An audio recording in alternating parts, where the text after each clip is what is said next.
नमस्कार साथियों। राजस्थान की कला व संस्कृति में हम पढ़ रहे हैं राजस्थान के लोकगीत और लोकगीतों की दो कक्षा हमने पढ़ ली है। आज हमारी तीसरी कक्षा में हम यहाँ पर देखते हैं ढोला मारू की प्रेम कथा। ठीक है, जैसे कि पिछली कक्षा में मैंने आपको बताया था मूमल के बारे में, आज हम बात करते हैं ढोला मारू के बारे में। बहुत ही इंटरेस्टिंग कहानी है इनकी भी, और उसके बाद जो कुछ लोकगीत और रह गए उनको पूरा करके आज इस कक्षा में हम राजस्थान के लोकगीतों को समाप्त करते हैं। तो देखिए, ढोला मारू की प्रेम कथा की बात करते हैं साथियों। उससे पहले अगर चैनल सब्सक्राइब नहीं किया है तो चैनल को सब्सक्राइब कर लीजिए, और आपको यहाँ पर पूरा कंटेंट अच्छे से मिलने वाला है, पूरी क्लासेज मिलने वाली है, और बहुत ही बेहतर तरीके से हमारी कोशिश है कि हम आपको करवाएं। ठीक है, तो ढोला मारू की बात करते हैं। देखिए, ढोला और मारू की जो प्रेम कथा है, बहुत ही अच्छी प्रेम कथा, बहुत ही अच्छी प्रेम कहानी है। इसको थोड़ा समझना। ये जो ढोला था, ये था भाई नरवर प्रदेश का, और नरवर कहां पर है? एमपी में, मध्य प्रदेश में। ठीक है, वहां के राजा था नल, उनका पुत्र था। और ये जो मारू थी, ये थी भाई अपने बीकानेर की, पोंगल की रहने वाली थी। पोंगल का राजा था पिंगल, उनकी पुत्री थी, ठीक है, बीकानेर की। अब हुआ क्या, पोंगल प्रदेश में जो था अकाल पड़ा, तो उस समय इन जो पोंगल का राजा था पिंगल, इसकी पत्नी और अपनी ये छोटी सी बच्ची थी इनकी, ये मारू, जिनका नाम था मारवण। ठीक है, इनका नाम क्या था? मारवण, और इन्हें मारू भी कहते थे। इसको लेकर चले गए नरवर प्रदेश। तो वहां ये जो नरवर में ढोला, ये भी कमी उम्र का था उस समय। जो मारवण थी, इसकी उम्र जो थी वो थी 1.5 साल के लगभग, और इस ढोला की उम्र जो थी वो थी 3 साल। ठीक है, छोटे थे। तो इन दोनों ने, पोंगल का जो राजा था और नरवर प्रदेश का जो राजा था, दोनों बच्चों की, छोटे छोटे बच्चों की यहाँ पर शादी इन्होंने तय कर दी थी, और बचपन में इनका ब्याह कर दिया था, यानी कि बाल विवाह कर दिया था। और मुकलावा नहीं किया था। मुकलावा होता है गौणा करना, ध्यान रखना। मुकलावा किसे बोलते हैं?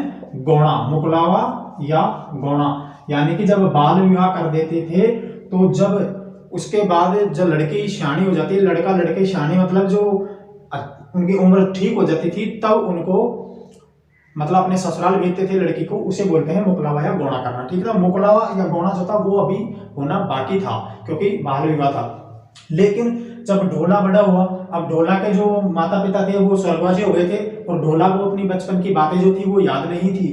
तो ढोला ने भाई दूसरा ब्याह कर लिया, मालवा की जो राजकुमारी थी एक, उससे। ठीक है, मालवा की राजकुमारी थी जिसका नाम था मालवण। देखो, बहुत ही कम फर्क है। मारू का नाम मारवण है और मालवा की राजकुमारी का नाम मालवण है। मालवण से ब्याह कर लिया और आराम से ऐसे अपनी जिंदगी काट रहा था। इधर मारू भी सियानी हो गई थी, परेशान हो गई थी भाई ससुराल जाने के लिए। ठीक है, और ढोला आए नहीं तो मारू जाए कैसे? मारू के घर वाले बार बार ढोला को संदेश भेजे, लेकिन ढोला तो अपनी बचपन की बात भूल चुका था। लेकिन इसकी जो पत्नी थी मालवण, इसको इसके बारे में जानकारी थी कि ढोला का पहले भी ब्याह रखा है। तो इसने अपने जो सैनिक जो थे, दरबारी थे, उनको पहले कह रखा था कि पोंगल प्रदेश से कोई खत आए तो पहले मेरे पास आना चाहिए। अब पोंगल प्रदेश से जो भी खत आए भाई ढोला के लिए कि आ जाओ, मारू को ले जाओ, मारू बैठी है आपकी, है ना, इसलिए तो खत ले लेती मालवण और फाड़ के फेंक दे। ढोला के पास पहुंचे ही नहीं। तो काफी टाइम हो गया। तो इधर जो ये थे मारू के घर वाले, इन्होंने ढाडी जाति का, ध्यान रखना, ढाडी जाति या ढोली जाति जिनको बोलते हैं, ये गाने का काम करते हैं, गाते हैं, इनको भेजा पोंगल।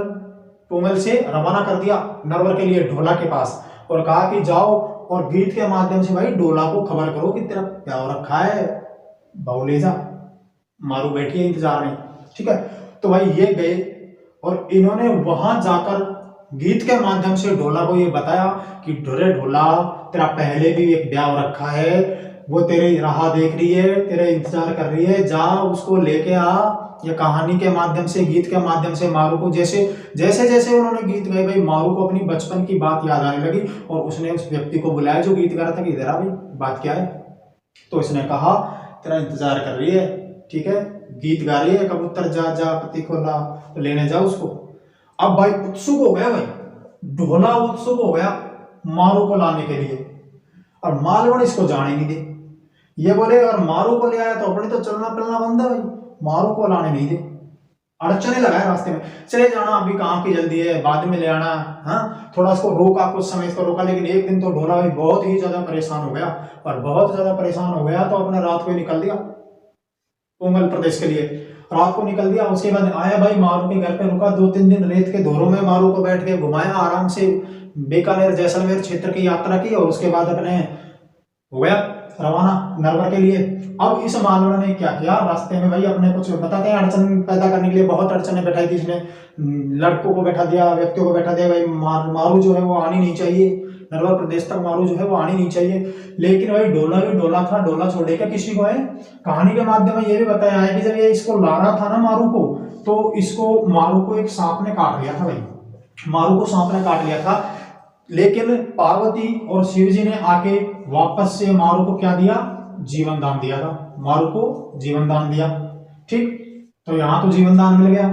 आगे इस जो मालवण थी, इसने एक व्यक्ति को बैठा रखा था रास्ते में, उमर सोमरा नाम के व्यक्ति को, और इस उमर सोमरा के साथ और व्यक्ति को सेट कर रखा था भाई, जैसे ही आए ढोला को किसी बात में लगा के और मारू का काम कर दो। अब ये उमर सोमरा बड़ा आरामी था भाई, ये चाह रहा था कि मैं ढोला को ही मार दूं और इसको ले जाऊं, मारू को मैं ले जाऊं।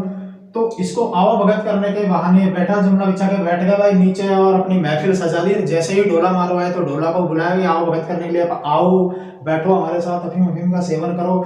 तो इसने मना किया हालांकि ढोला ने, लेकिन फिर भी इसको बुला लिया। तो ढोला गया, लेकिन मारूवनी को जो क्या किया इसने, ऊँटनी पे बैठा के छोड़ दिया, आप ऊँट पे बैठे रहो, मैं आता हूँ अभी।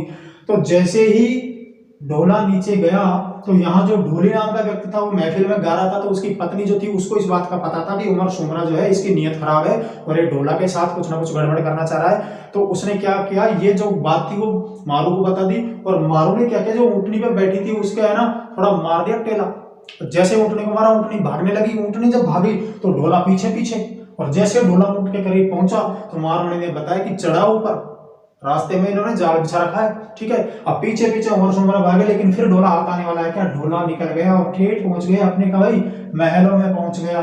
ठीक है, और उसके बाद बताते हैं कि मालवण के बारे में जिनको पता लगा, तो जो मालवण थी इनको इन्होंने सजा भी दी थी। ठीक है, और ढोला मारू इस प्रकार से एक हो गई। ठीक है, तो ये लोकगीत जो है वो राजस्थान में गाया जाता है, और ध्यान रखना ढाडी या ढोली जाति के जो लोग हैं वो इस गीत को गाते हैं। ठीक है, तो ये थी ढोला मारू की प्रेम कथा। तो अब हम उन लोक गीतों को देख लेते हैं जो हमारे और कुछ रह चुके हैं, उनको एक बार यहाँ पर और देख लेते हैं। जैसे धार्मिक लोकगीतों में, तो धार्मिक लोकगीतों में मैंने आपको जैसे बता दिया था, जो भी लोग देवी देवता हैं उनसे संबंधित जो लोकगीत हैं वो कौन से लोकगीत है भाई, धार्मिक लोकगीत है। जैसे गोगा जी के हो गए, रामदेव जी के हो गए, तेजा जी के हो गए, भौमिया जी के हो गए, है ना, रानी सती जी के हो गए, जीण माता के हो गए, दियाड़ी माता के हो गए, शीतला माता के हो गए। ये सभी जो लोकगीत है वो कैसे लोकगीत हैं, धार्मिक लोकगीत है। और इनमें जैसे धार्मिक में और गणेश जी का विनायक जो गीत है वो भी धार्मिक लोकगीतों में गणेश जी की जो स्तुति करते हैं विवाह के समय, सबसे पहला जो लोकगीत गाया जाता है वो गणेश जी का ही होता है। और हर किसी शुभ काम में आपको पता है जैसे कि सबसे पहले किनको आमंत्रित किया जाता है, गणेश जी को। और हमारे राजस्थान में रणथंभौर, दुर्ग, सवाई माधोपुर, वहां पर है त्रिनेत्र गणेश मंदिर। ठीक है, तो त्रिनेत्र गणेश जी को विवाह का पहला शादी का जो कार्ड होता है जिसे कुमकुम पत्रिका बोलते हैं, वो कहाँ भेजी जाती है, तो रणथंभौर भेजी जाती है। तो विनायक जी का गीत, तो यहाँ हम देख लेते हैं धार्मिक लोकगीतों में विनायक जी का लोकगीत जो है विवाह का पहला गीत होता है। मैंने आपको बताया था विवाह का पहला गीत कौन सा होता है, विनायक गीत होता है। और ये भी बताया था मैंने आपको कि विवाह का जो अंतिम गीत गाते हैं, जो रात्रि में सुबह के टाइम जो गाते हैं, कुकड़ी जिसे राती जगह भी बोलते हैं, लोकगीतों में मैंने बताया था ना, ये विवाह के अंतिम गीत होते हैं। ठीक है, दियाड़ी माता के, जीर्ण माता के, जीर्ण माता का जो लोकगीत है देवियों में, ध्यान रखना, देवियों में सबसे लंबा लोकगीत है इनका भाई। देवियों में सबसे लंबा लोकगीत किनका है, जीर्ण माता का। और देवताओं में बात करें तो देवताओं में किनका है, रामदेव जी का। देवताओं में किनका है, रामदेव जी का। और जो रम्मत है वो किनके लोकगीतों से शुरू की जाती है, रम्मत लोकनाट्य, वो भी रामदेव जी के लोकगीतों से ही शुरू की जाती है। तेजा जी के हो गए, भौमिया जी के हो गए, गोगा जी के हो गए, सभी कैसे लोकगीत है, धार्मिक लोकगीत है। इसके बाद बात करते हैं व्यावसायिक जातियों के गीत। मैंने आपको बताया था व्यावसायिक जातियों के मतलब अपनी जीविका के लिए जो कुछ जातियां थी, उन जातियों के लोग जो थे अपना जीवन चलाने के लिए, जीवन खर्च चलाने के लिए क्या करते थे भाई, गीत गाते थे। तो व्यवसाय के लिए गाते, इसलिए व्यवसाय गीत हैं वो।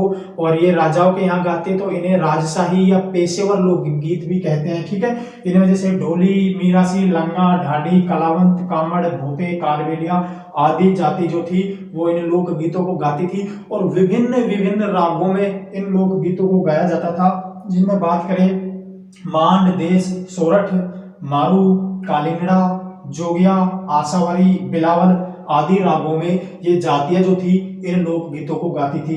अच्छा, इसके अलावा देखिए हम यहाँ पर बात करते हैं मांड, देश और सोरठ। ये जो तीनों राग है ना, ये तीनों कैसे राग है भाई, श्रृंगारिक राग है। कैसे राग है, श्रृंगारिक राग है, ठीक है। तो कौन कौन से, ये तीनों मांड, देश और सोरठ तीनों कैसे राग हैं, श्रृंगारिक राग है। क्षेत्रीय लोकगीतों में हम देखते हैं तो मरु प्रदेश के गीत, मरु प्रदेश के गीतों में जैसे मूमल, कुर्जा, रतन राणो, घुघरी, पीपली, केवड़ा, है ना, इनमें हमने पढ़ लिया है। जैसे मूमल को पढ़ लिया है, कुर्जा को पढ़ लिया है, ठीक है, इन गीतों को हमने पढ़ भी लिया है। पर्वतीय क्षेत्रों में जैसे पटेलिया, बीछियो, लालर आदि लोक गीत गाए जाते हैं। इतने महत्वपूर्ण नहीं है वैसे, कभी कभार इनसे प्रश्न आ भी जाता है, तो आपको डरने की कोई जरूरत नहीं है क्योंकि आप इन चीजों को पढ़ रहे हो, ठीक है। मैदानी क्षेत्र में बात करें तो यहाँ बहुत सारे लोकगीत गाए जाते हैं, जिनमें से आपने बहुत सारे लोकगीत हैं वो पढ़ भी लिए हैं, ठीक है। यहाँ भक्ति और श्रृंगार रस का आधिक्य है मैदानी क्षेत्रों के जो लोकगीतों में, ठीक है साथियों। राजस्थान के लोकगीतों को आज हम यहाँ पर समाप्त करते हैं और मिलते हैं एक नई कक्षा में नए टॉपिक के साथ। साथियों, चैनल को सब्सक्राइब जरूर कर लेना, आप वीडियो को लाइक और शेयर जरूर कर देना। देखिए, आपका एक लाइक और सब्सक्राइब बहुत मायने रखता है, आपके लिए हम बहुत सारी यहाँ पर मेहनत कर रहे हैं। बिल्कुल निःशुल्क आपको पूरे टॉपिक पूरी डिटेल के साथ करवाए जाएंगे। आपको किसी भी एग्जाम के लिए आप इन टॉपिकों को, जहां ये टॉपिक जिस एग्जाम के सिलेबस में शामिल है, आपके लिए बहुत ही महत्वपूर्ण है, ठीक है साथियों।